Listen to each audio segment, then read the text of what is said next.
Hey everyone, welcome back to the channel. Today, I'm diving into a topic that's reshaping the world of healthcare as we know it, the role of artificial intelligence, or AI, in medical diagnostics and treatments.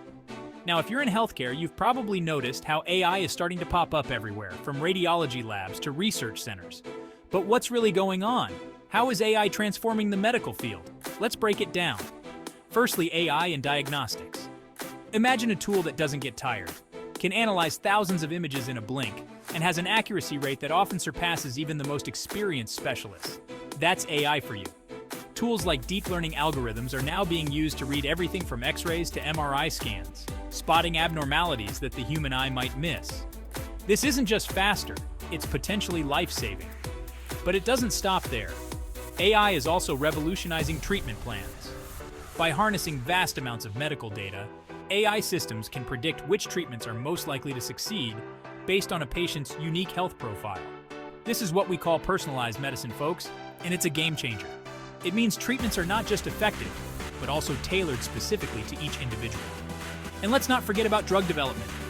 AI can analyze data from past clinical trials and medical records to predict outcomes, speeding up the development of new drugs significantly. This could mean quicker responses to diseases like never before. Of course, with great power comes great responsibility. The integration of AI in healthcare raises important questions about privacy, ethics, and the role of human judgment. These are challenges we must address as we move forward. So, to all you healthcare professionals out there, how do you see AI impacting your field? Are you excited about these advancements, or do you have concerns about the implications? Drop your thoughts in the comments below. I'd love to hear what you think. That's all for today's video. If you found this insightful, don't forget to like, subscribe, and hit that notification bell so you never miss out on our future discussions. Until next time, keep pushing the boundaries of what's possible. See you soon.